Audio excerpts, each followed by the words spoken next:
Ladies and gentlemen, presenting the Professor Greg Dooley and the Pundit Steve Clark. Men, take the mic.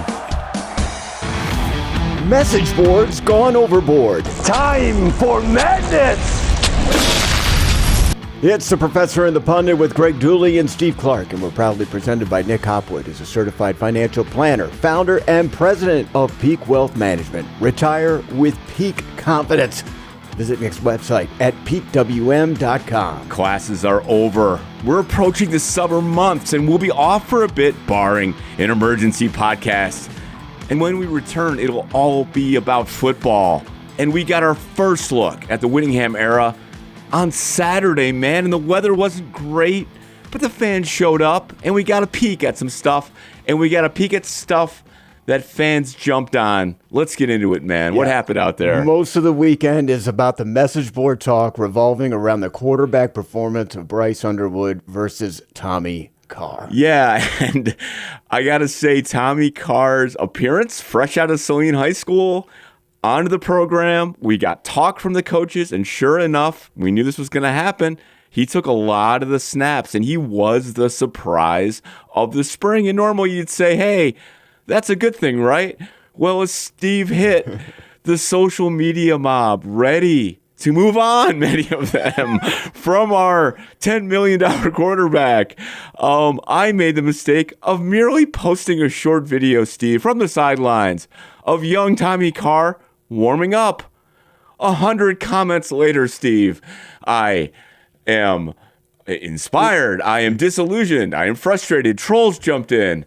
And it was all over the place, man. And, you know, it's just something, isn't it? It's just something. It's like you gave credence yeah. to talking about it. Look, it's cool.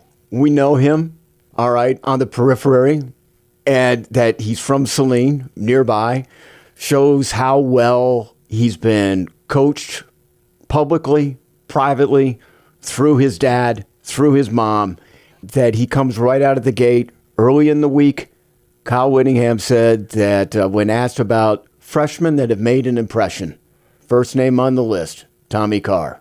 When the spring game was over, what impressed you about the Saturday performers? So not exclusive to freshmen. Kyle Whittingham's first name, Tommy Carr. And everybody has jumped on it since. Of course, Kyle said, look, let's not go overboard. Bryce is our number one quarterback. But it was muffled in translation. Nobody wanted to hear it because Bryce Underwood didn't have great numbers. He didn't have great footwork. Kyle Whittingham mentioned as much. It's what we're working on with him. And everybody is like trying to predict 4 months into the future that it's all over. Yeah. Steve, you've done a nice job like talking about the highly rated quarterbacks who have played as a freshman, you know, have basically similar seasons, some better, some worse, but you got to temper your expectations. Well, that freshman label, all of that, you know, the fans, I think they gave him a lot of space last year. The patience, at least of the vocal minority, is over, man. And it's, you know, this is how it gets. And we all know everyone loves the backup quarterback. Right. But boy, they love themselves some Tommy Carr. The vocal minority is also the loudest. But let's be honest. I mean, the mechanics from Tommy Carr was fantastic. The things that Bryce is working at, it looks like Tommy's already got in a lot of respects. Now, was Tommy Carr throwing it down the field, you know, 30, 40 yards, you know, every third or fourth pass play? No. I mean, it's a vanilla offense with a vanilla defense. And there are passes to the sideline, there are passes inside, and he made the most of it. And he took off a few times. And this is a good thing, okay? This is not us trying to poo-poo the moment. This is great that it looks like we have a capable backup quarterback in case Bryce Underwood gets injured. I'm nowhere near on the train that I think the Bryce Underwood train has come to a screeching halt. No, we saw way too many NFL like throws and things that he saw and gaps that he threw into last year that were absolutely remarkable. There were problems. There was growth. Absolutely. And this is a good problem. So everyone chill. I feel like maybe we're feeding into it, Steve. I don't know, because we're talking about Tommy Carr right from the opener. So I was upstairs, and I'll share a little of that. But I did see Tammy and Dad Jason, and I'll just say I do know Tammy pretty well through Chad Tuff and other things. They're around town. And Tammy's definitely in that couple is the one who's out front. Jason's kind of behind the scenes, is a little quieter. Jason was pretty happy. Jason was out front this time. Wow. He ran over and they were clearly excited.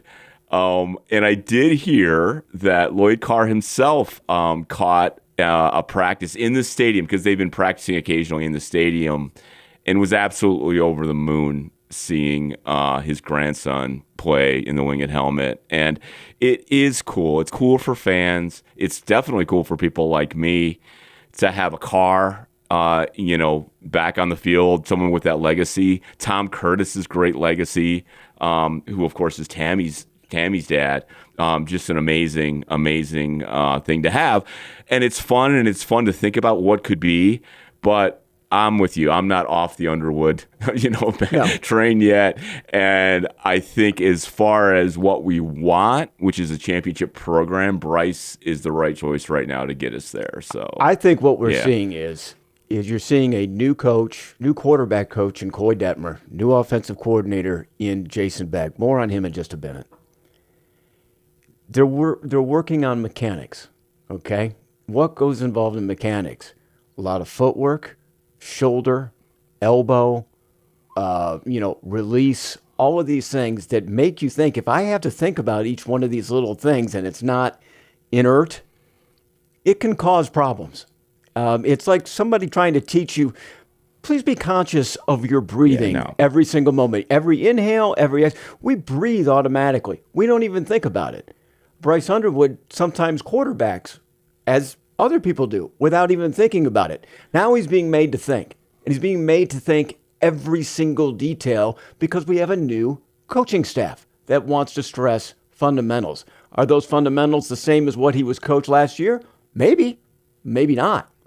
And if it's not, and you're working on that on practice number 15, and you're looking at toe position and elbow inflection points, these are things that when you're learning them, they override all of the fluidity that you had when you were just a pure athlete. Yeah. Making things happen. So if you're going to learn to do things the right way, it takes some time to adjust to it. And now he's got 4 more months to adjust to it before August camp. Yeah, and I think it's fair to say, and we'll get into the coaching staff here, and I do want to talk about some of the new changes and the changes of the vibe in Schembechler Hall.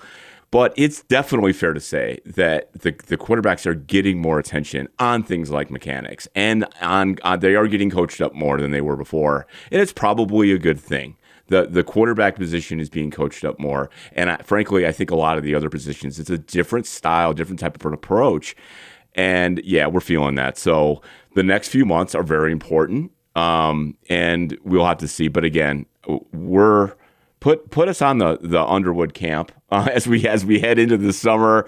But excited about Tommy Carr. I hope I see him at the Chad Tuff thing, and yeah, I think it's exciting that we got a kid out of high school. We didn't really know what was going to happen, and that he's showing some stuff, and it's great. And by the way, the right amount of stress and pressure on athletes, on their performance, and knowing you've got a guy that is competitive with you, it tends to make great athletes better, and that's hopefully what we'll get. Last year, having to go to a backup quarterback would have been a problem for Michigan. It didn't come up because Bryce stayed healthy. It looks like, again, let's look at it positively. It looks like Michigan could have a backup quarterback that is capable of doing things. Right on. So there we go on that part.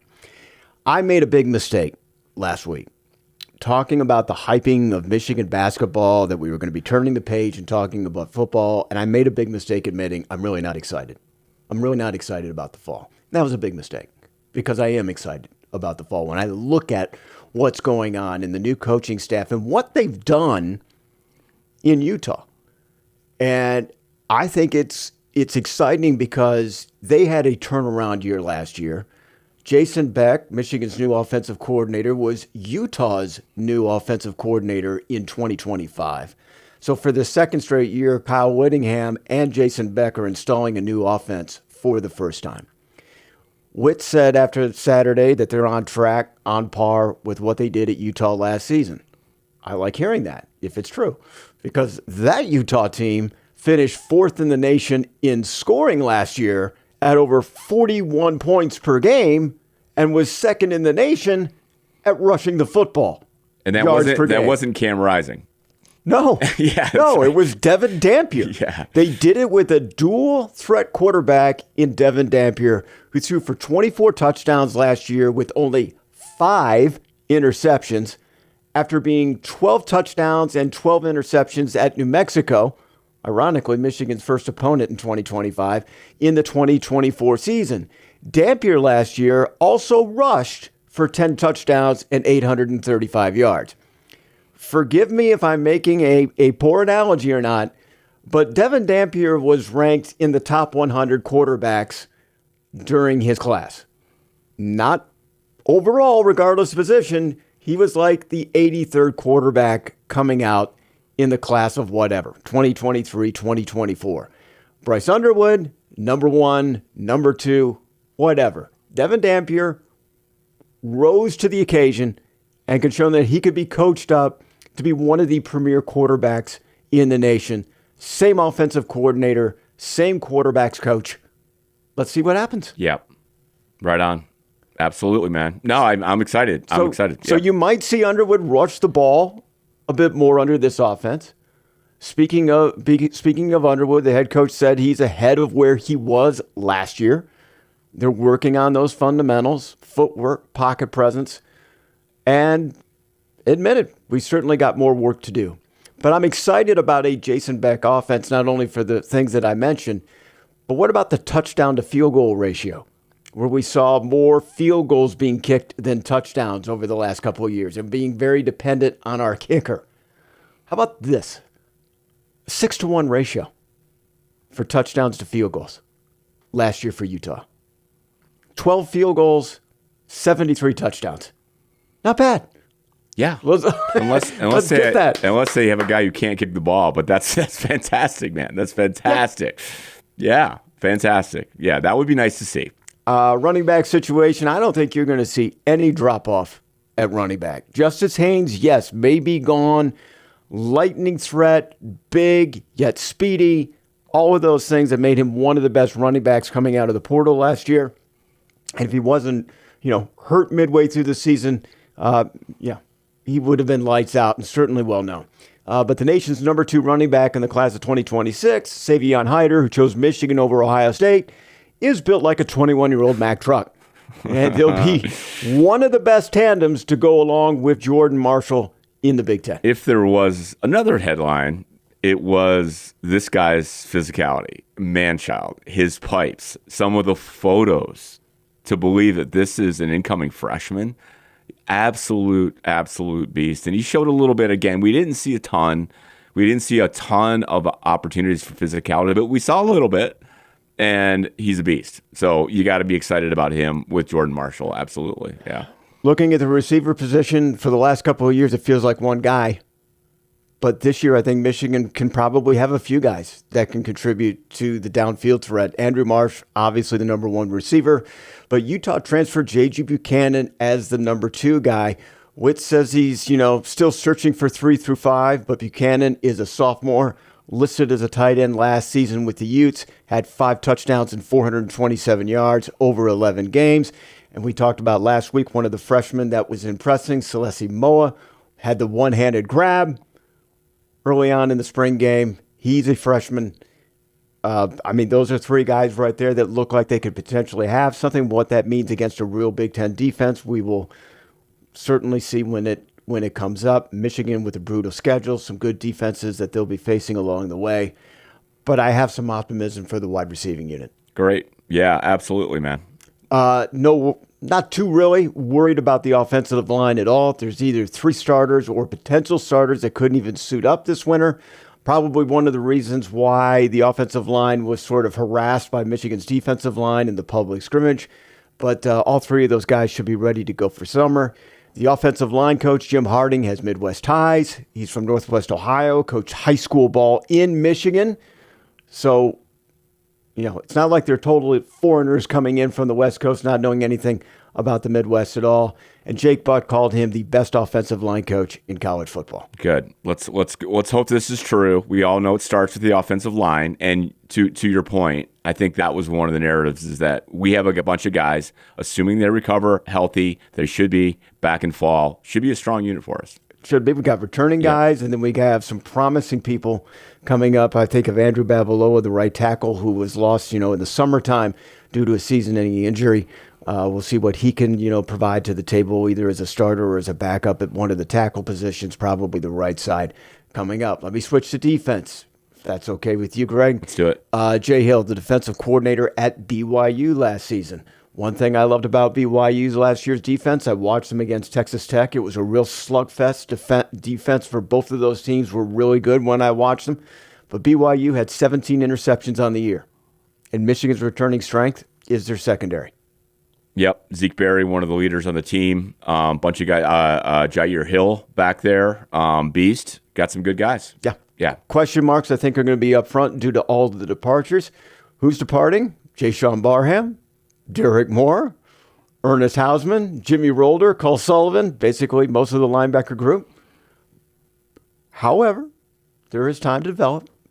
There is some guys up front on Saturday that certainly made some good stops up front, even though didn't know too much about them going into it, but I saw some good stops by the defense up front. Yeah, no, I think the narrative coming out of spring, from what I've seen, Steve, is that we got a much-needed upgrade in the coaching staff in general. I'm not talking about the top. The top's obvious, right? With Sharon, this dysfunction, obviously he had these issues going on. It caused some problems with the staff. But moving aside from that, which we all know we needed to change, looking backwards, it's obvious now.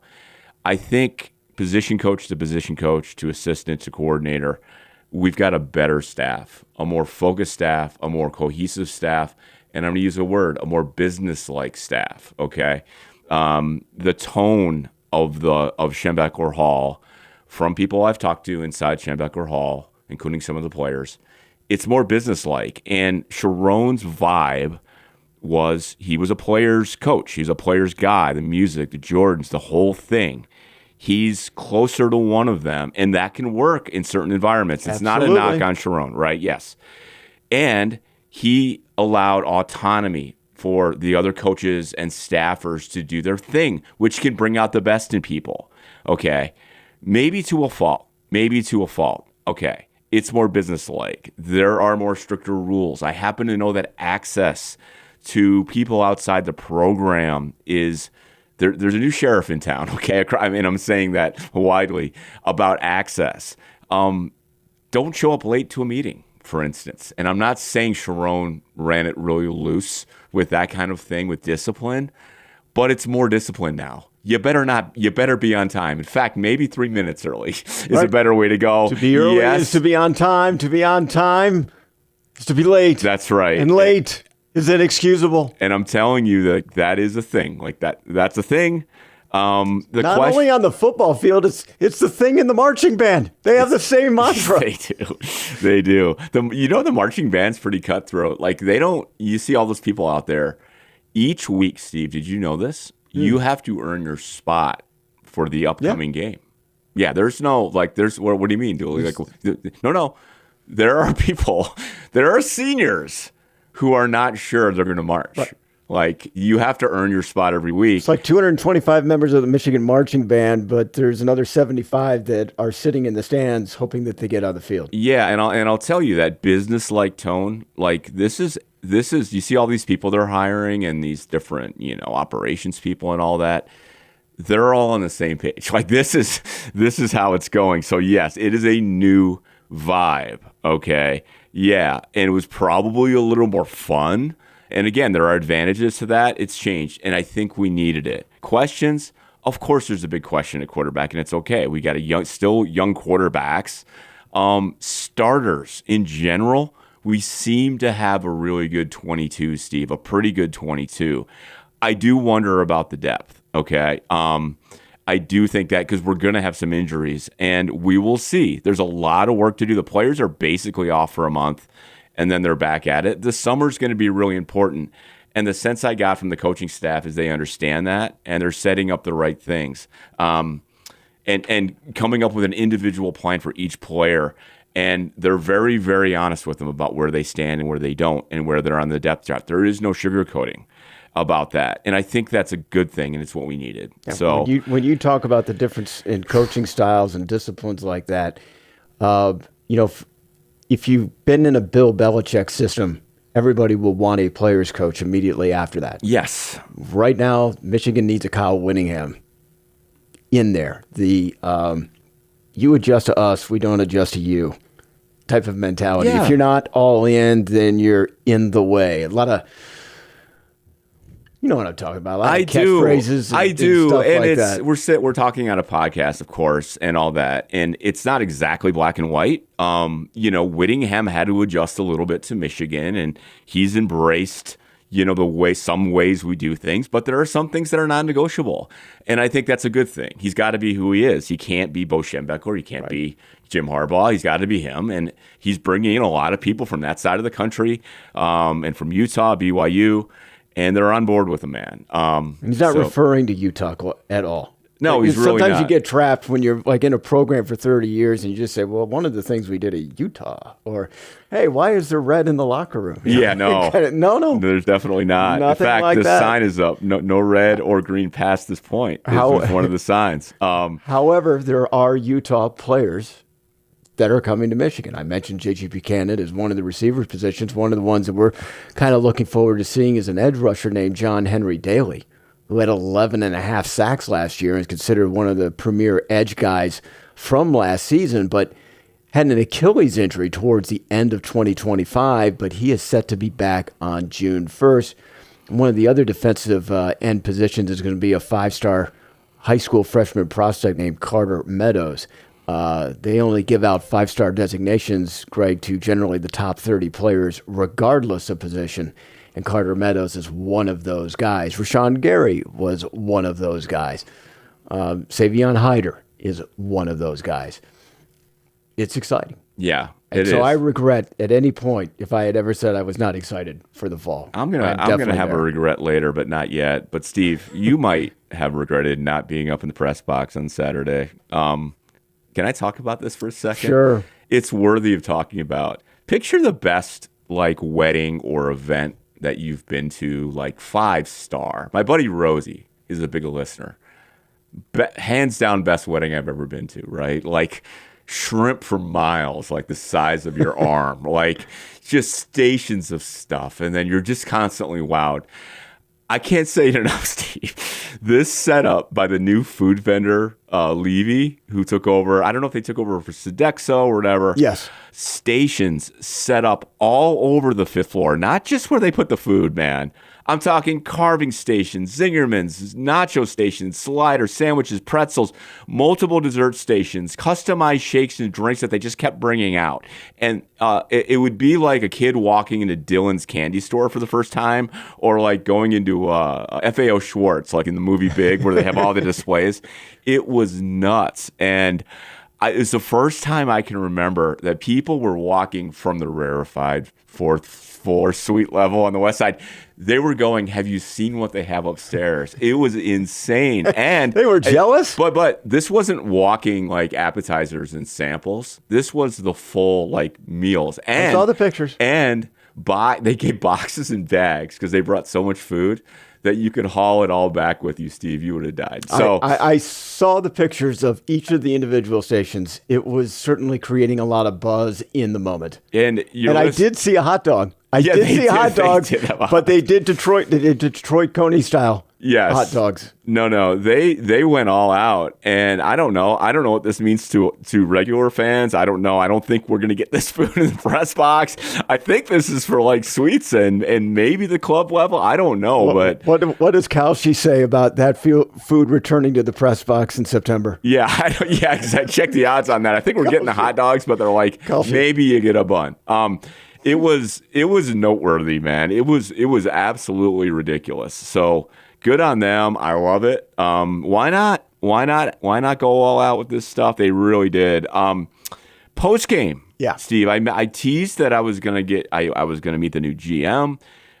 It was really cool. We gathered in Schembechler Hall after the game. The players had a signing, which, by the way, was really nicely attended. Also, everything's a fundraiser now, right? My appearance in Schembechler Hall, I had to pay to get in. You had to buy tickets to the signing event where all the players were in the Glick practice facility signing for 2 hours. And I got there late, and there were still people going through and getting signatures. And by the way, props to the players. So this is their last practice, right? Then they had to sit for 2 hours, meet all these autograph-seeking fans, and they were so cool about it. I got to say, it was really fun. Because mom and dad's waiting for them. Well, yeah, mom and dad are waiting for the players. Autographs, Steve, never really my thing. I'm not autograph guy. I like memorabilia. I agree. You're with me. Yeah, so the notion of getting something signed by every member of the team or things like that. I like cards, I like playing cards. I think that's kind of cool. Don't get me wrong. If you want to give, hey, I got a great gift idea. I want to give Dooley a Babe Ruth baseball, that would be awesome. That kind of thing? Absolutely. So they made Chase Herbstreit's mom and dad wait. Right. Wait for 2 hours. An autographed photo of, signed by everybody, it's just not my thing. But there's clearly a lot of people who like it. They want that stuff. But the event itself, really cool. So we gathered in the museum, and then we went up to the team room, the actual team room. I've been there before. I actually spoke to the 2023 team before the season there. You've seen it if you've seen those shots of the documentaries they've done, and O's the Mentalist. That's where he did his little thing with where he predicted somehow Blake Corum's pin code on his phone. I don't know how he did that. But we went up there, and then Whit came in for about, 25, 30 minutes and talked to us. And it was very cool. I don't think there was anything shocking. I'll just say this. Steve, you admitted maybe I was wrong. My instincts when we first saw Whit, and I think I shared on this podcast, and he said he was a little deer in the lights because he was on 4 hours sleep. He flew to the bowl game, and he gave that press conference. And my first question was kind of a tilted head. Is this guy really into this? Or is he kind of just here? Is he going to figure it out? Does he really want to be in all this? The dude is in 200% that this guy wants to win. And that's probably not a surprise to you. But one of my instincts reading his body language was, does this guy know what he's into? I really, really don't have that sense at all. He's really into it. He did share, as I kind of hinted earlier, he personally meets with, there's 120 guys. They're eventually going to get down to 105. We got into that before, but through the House legislation, the roster will eventually be 105 in the next couple years. He meets with every single one of them, and they say, look, you are right now, this is where we have you. It's very crystal clear. It's very honest. You're third on the depth chart. This is what we think you need to do to get better. And it's very straightforward. He did, someone asked, hey, what's the deal with your buddy Urban Meyer never saying the word Michigan, right? Because as we all know, he won't say it. He says Wolverine. And Whit goes, oh, well, he says Michigan to me all the time when we talk on the phone. So there you go.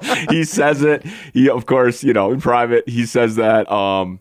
Breaking news. Yeah, Urban Meyer has said the word Michigan. Wow. And does know the word. But then we got to hear from the new GM, Dave Peliquin. Younger guy, incredibly sharp. And, you guys know the GM is effectively the guy with the purse strings and ultimately the person managing the money and thus the roster, really.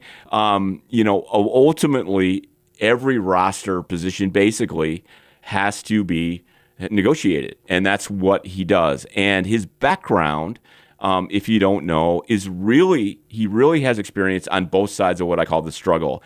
And right now there is a struggle. That's between the players and the agents, right? And the institutions, the schools, the GMs, right?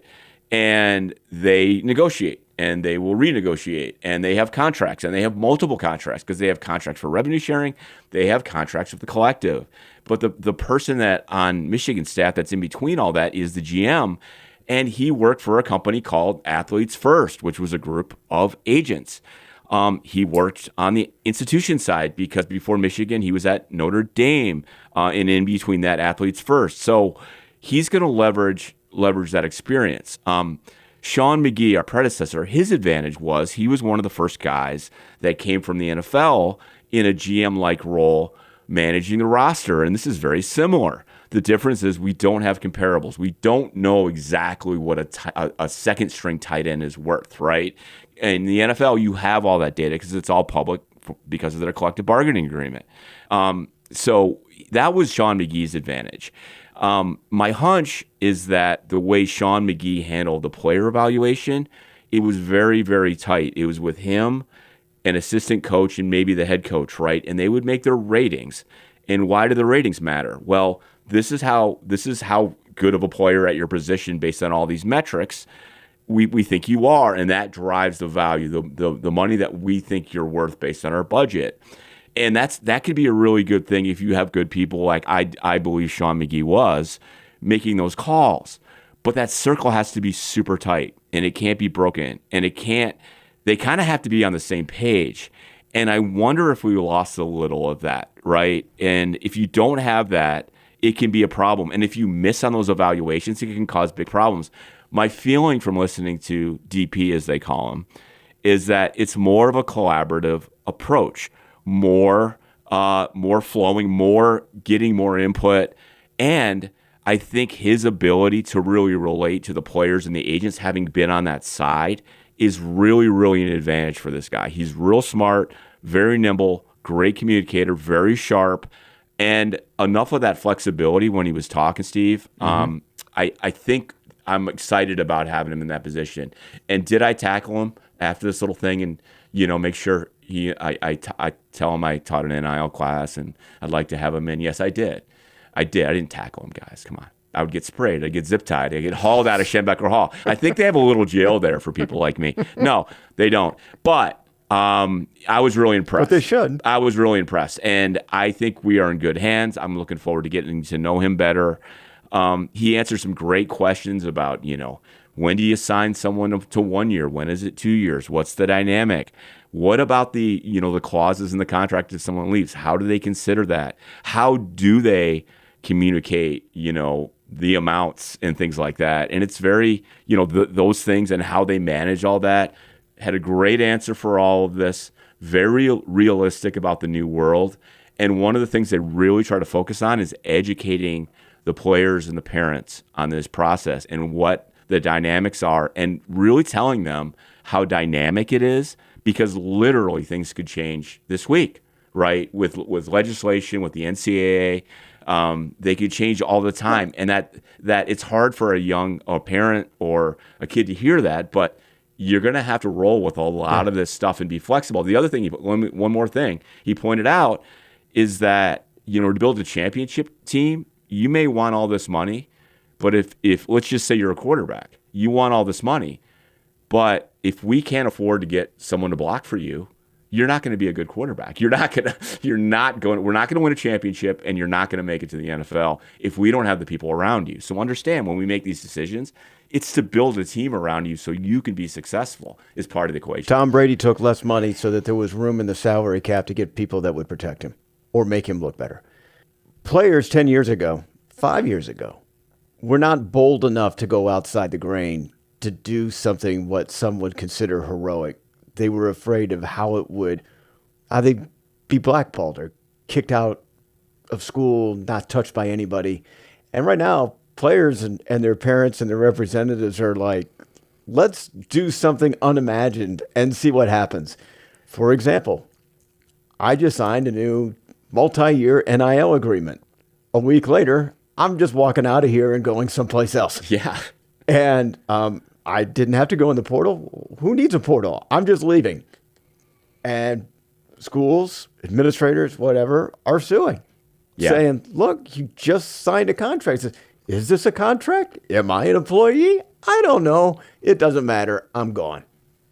Yeah, there's some of that. And slowly things are changing. Your ability to simply leave and show up somewhere else they've added new penalties that I think matter. They've got rid of this idea of a ghost transfer where you can't just disappear from a school and show up somewhere else.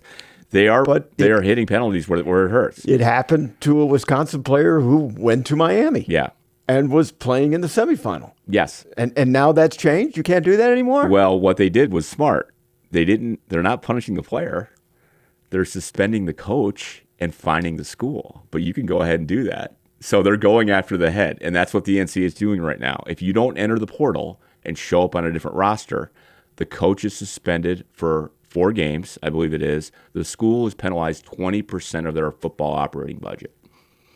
Okay. Yeah. I'll believe it when I see it. Okay. Yeah, but why didn't they punish the student athlete? Why didn't they punish because they're afraid they're going to get sued. You can't prevent me from going here. But the NCAA can say you're going to get fined. And they have some teeth. They can say, well, okay, well, now your program is suspended. Now you can't go to the postseason.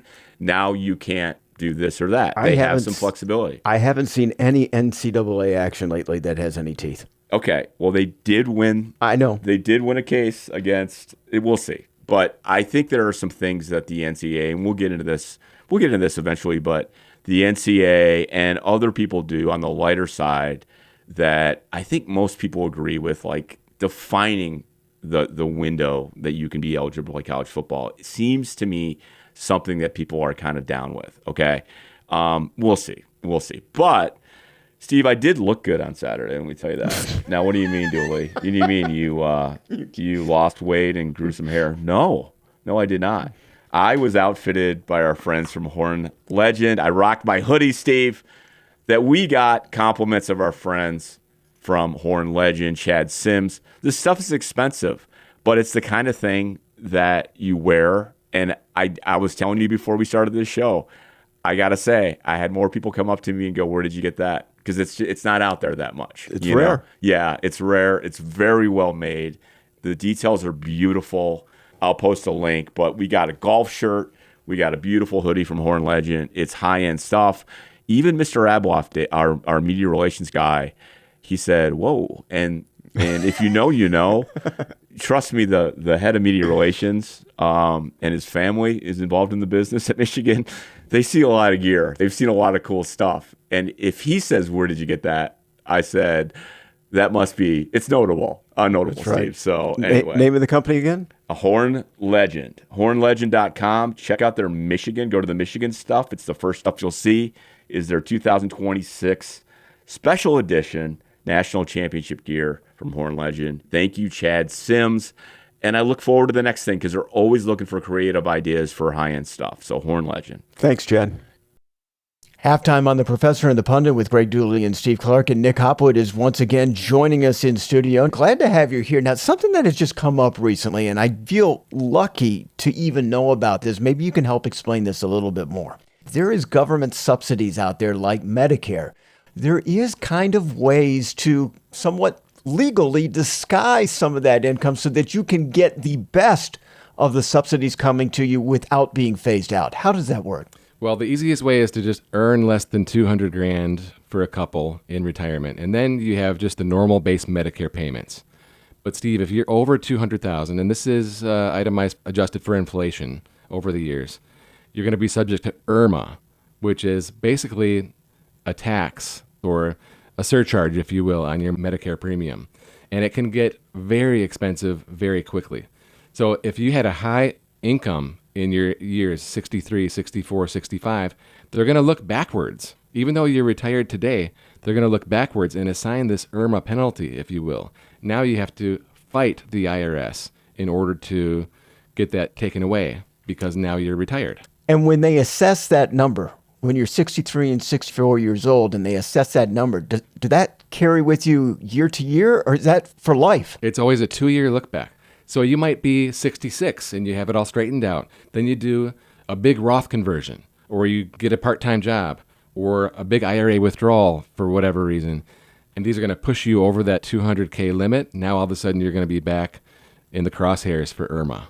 So even if you're not 65 or even if you're not 63, now is a good time to get to Nick at peakwm.com to find out the tax saving strategies you need to start today so that when you become 63, 64, 65 years old, you will be better managed and you will be better off. Again, peakwm.com. Nick Hopwood will take care of you.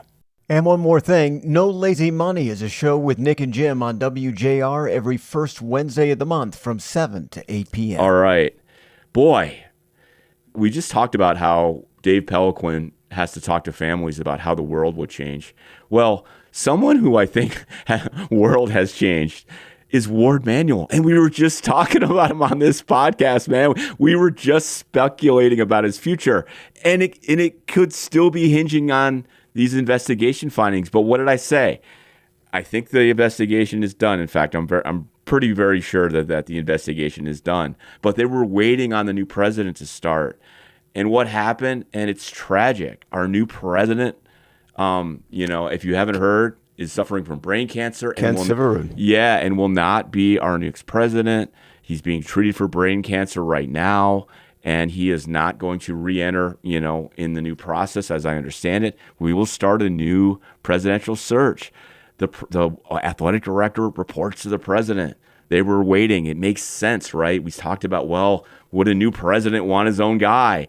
Well, the interim guy is now the guy. Officially, Domenico Grasso was named the 16th president of the University of Michigan, and he's going to have a short tenure, it looks like, and kind of oversee the kickstarting of the search for a new permanent leader, long-term leader. But Grasso's going to be around for a while. The other guy that we were talking about. One moment on that, because he said during the Michigan basketball celebration that Michigan had the greatest athletic director in the country. Grasso did? Yeah. Yes. And I think Grasso is supportive of him. And I think he's seen the report. Yes. Okay. Well, Regent Paul Brown came out and said that, it's up to Grasso what he wants to do at this point. Well, the other thing was, speaking of regents, Jordan Acker, and I made a joke that Ward kind of blasted, shot back at Jordan Acker for Jordan was talking about his role in the coaching search, and Ward went on the podium of that same event, the celebration, and said, well, this is what really happened, and if you know that was kind of a shot at Jordan. Jordan lost his nomination for regent. Regents are elected. They're on 8-year terms, so 2 regents are elected in every election cycle. But you have to get the nomination of your party, and he did not. So he will not be on the ballot. His term is over. And yes, it's fair to say that, as light as I can put it, Jordan had questions about our athletic director. And that is true. He was one who, of the regents, and he's not alone, who had questions about Ward's tenure here. And he will not be on the board past this next term. And it was a little surprising. It was a little surprising, but he will not be on the ballot. Did you see some things on social media about Jordan Acker and a kind of a dual identity about information that was being spread about Michigan athletics, or is it just over the top BS? No, there's an investigation, and I'll say this. So we've talked about Jordan on this podcast, and I do know Jordan. I do consider him a friend. Okay, he's been great in my classes, and I've always praised him for being someone who was outspoken and vocal, and he gave you a window into what the regents were doing, because he was very active on social media. And the question is, was he too active on social media? Was he too involved? And I don't even want to go down there, but yeah, things have come out. I don't know if he's come out and denied if he said these things or not. He is a target of people for a lot of reasons. And there will be an investigation, but I think the headline is that, Regent Acker will not be Regent Acker next year. And will not be back in this position. So, all right, I won't comment any further because it's all kind of speculation. But I do know that his lawyer denies the charges that are being made somewhat publicly / privately about his character and any pseudonyms that go along the way. Yeah, I do know he's a guy who cares very, very much about the University of Michigan, and he has he has strong beliefs. He does share those with people. And this went beyond that. There's a bunch of stuff that came out about Acker over the last several months.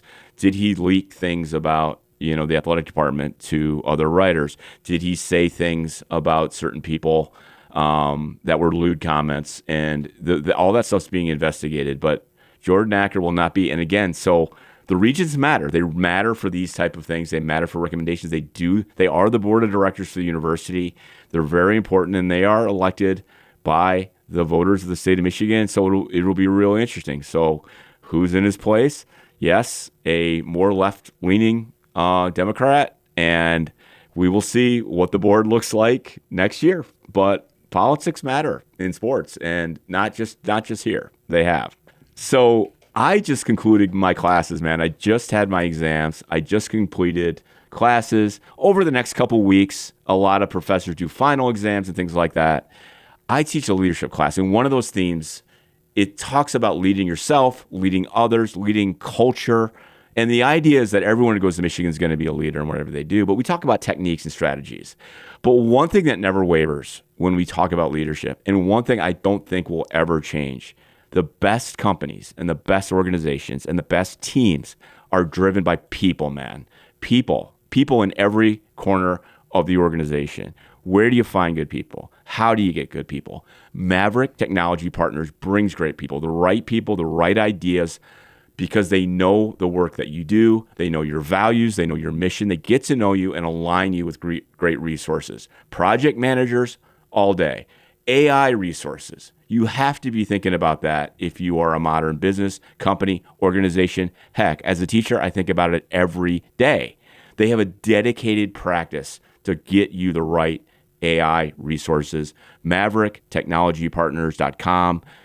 Call them, ping them, check them out at MaverickTechnologyPartners.com. And a thank you to not only Maverick, but to Nick Hopwood, because the show does not happen without our sponsors.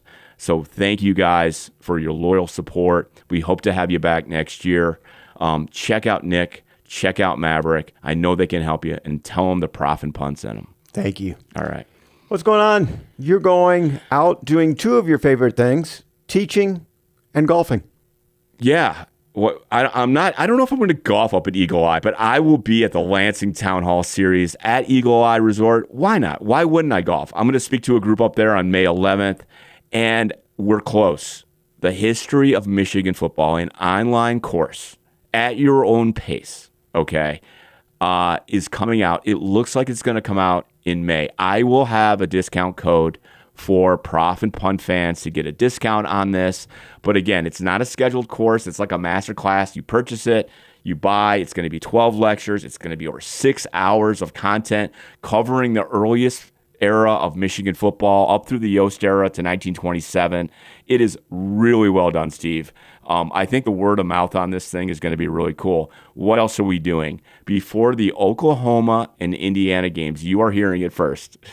Office hours with Professor Dooley at Pizza House in the afternoon, Friday before those games. It'll be a premium experience for those who purchase the premium experience along with the course. There'll be more to come on that, but it'll be a meet and greet. Yes, drinks, appetizers. I'm going to talk. I'm going to do a Q&A. But I picked, I think, the nicest home games, Oklahoma and Indiana, Friday at Pizza House up in the Michigan room where they used to have the radio show. Steve, you know what I'm talking about. I do. But my friends at Pizza House are making that work for us, but way more details on that. But look for the history of Michigan football. If you are a history buff, I know we have a lot of them on our podcast. This is the deep history, man. This is not Bo Schembechler. This is not Jim Harbaugh. This is early, the formation of the first teams, fielding Yost, the point-a-minute era, all of that, the time in the wilderness, the time we battled with the Big Ten and left, teaching Notre Dame how to play football, the construction of our great structures and build out of the athletic campus. We cover it all, the controversies, recruiting, all the crazy stuff that happened from 1879 to 1927, coming soon. Sounds great.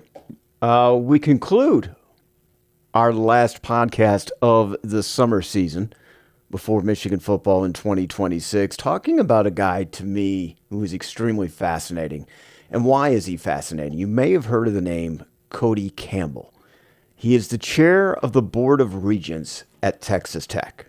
Okay, chair of Board of Regents.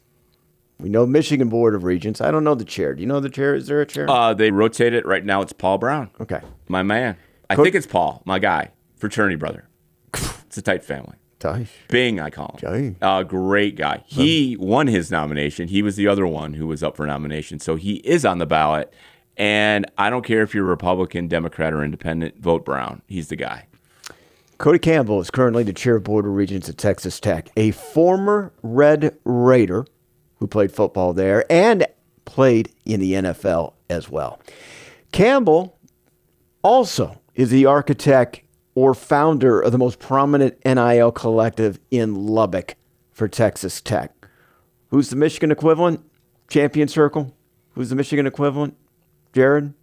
The Michigan equivalent to Cody Campbell? Yeah. It's Nate Forbes. Nate Forbes. Yeah, All absolutely. It's Nate Forbes. We'll I can get into it a little bit. We'll get to that in Yeah. a minute.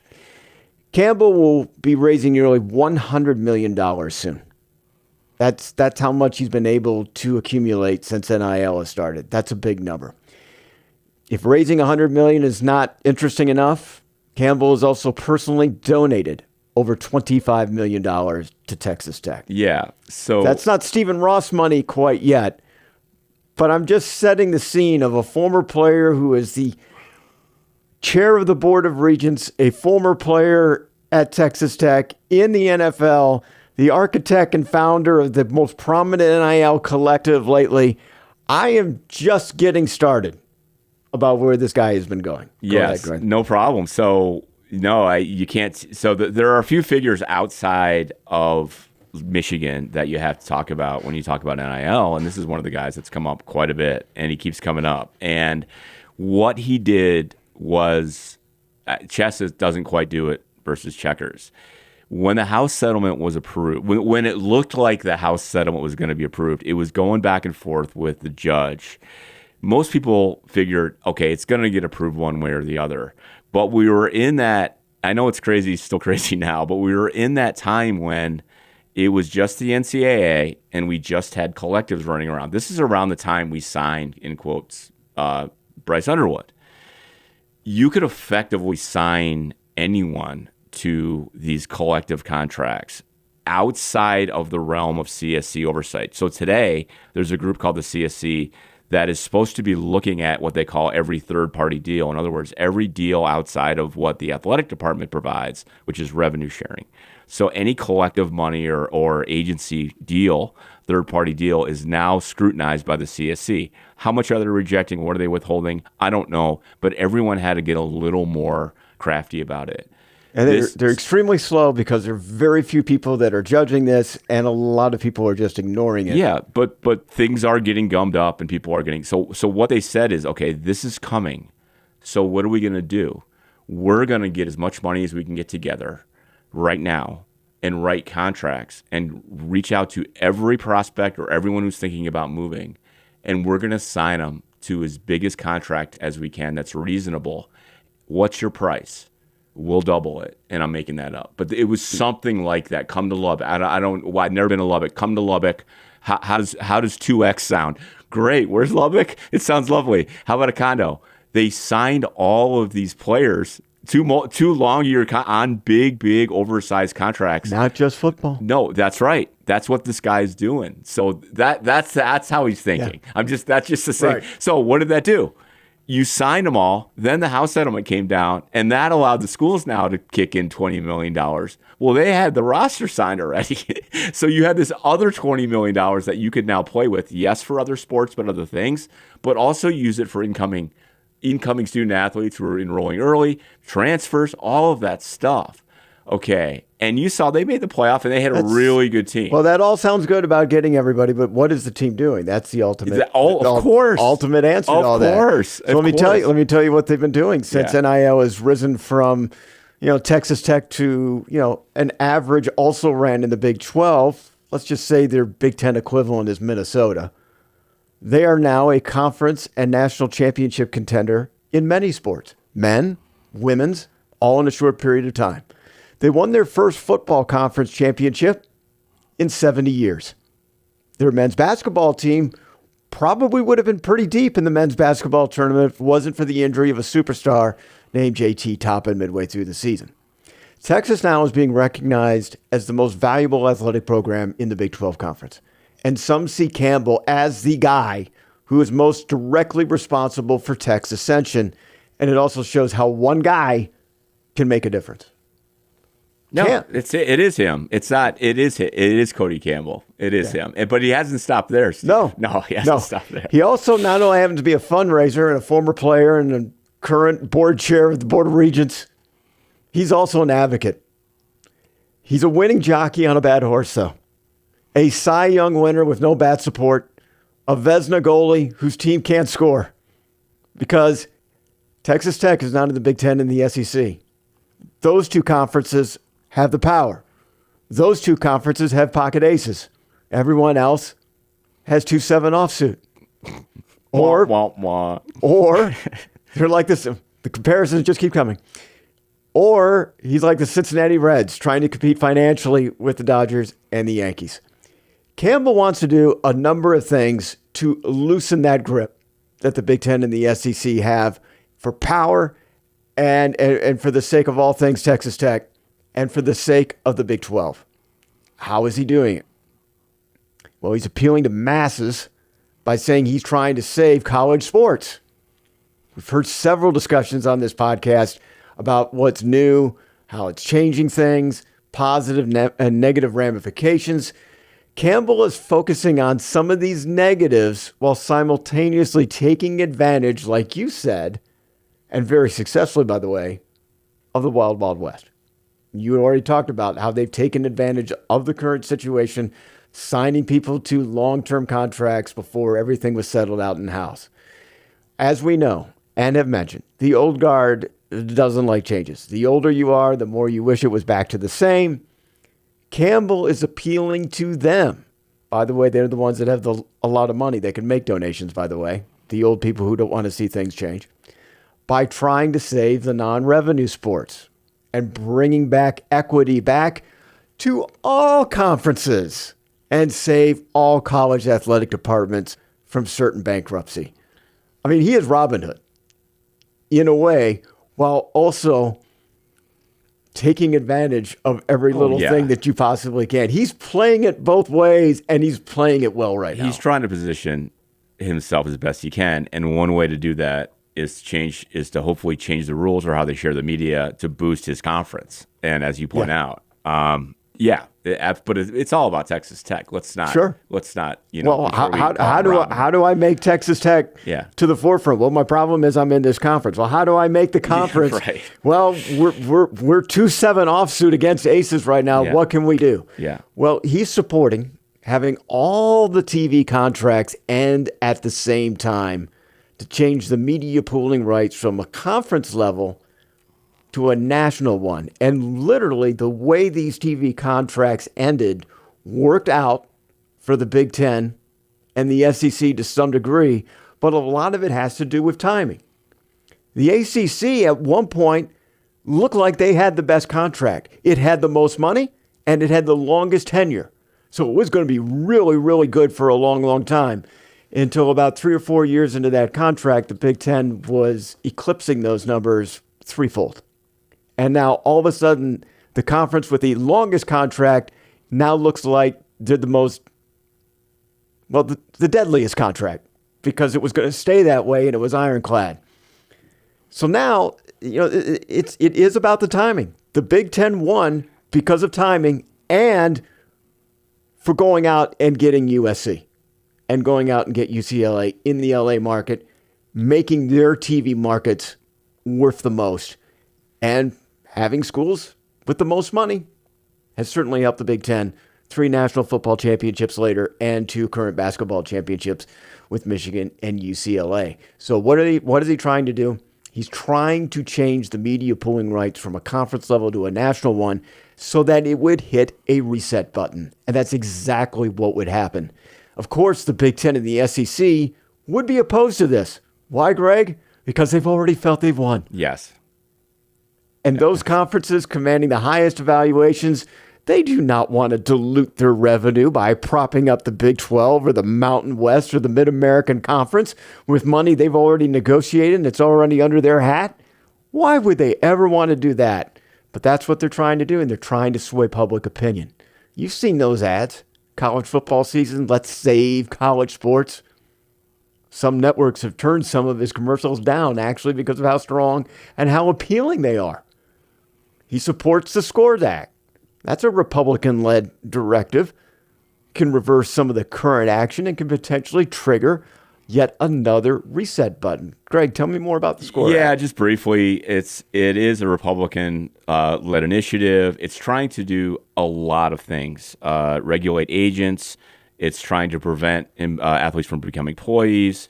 It's changing the transfer rules and limiting those. It's adding health benefits. It's also defining. It also wants to peg revenue sharing to the media contract. So the reason he wants to fix the media contracts first and support the SCORES Act is right now that would benefit the big conferences if the SCORES Act passed. It won't pass. The bill won't pass. It's trying to do too much. By the way, Trump's executive order came out. It does a lot of the same things that, no surprise, that the SCORES Act wants to do. It's too much. But it's a bill in Congress that could change some things. Between the SCORES Act, between people like Cody Campbell, between the executive order, and by the way, the Democrats have their version, and it's called the SAFE Act. And it kind of does other things, but it pushes for employee status. It does things that Democrats want to do, right? It's more loose on the transfer portal and things like that. I don't think either one of them will pass. I don't think that the media rights deals are changing.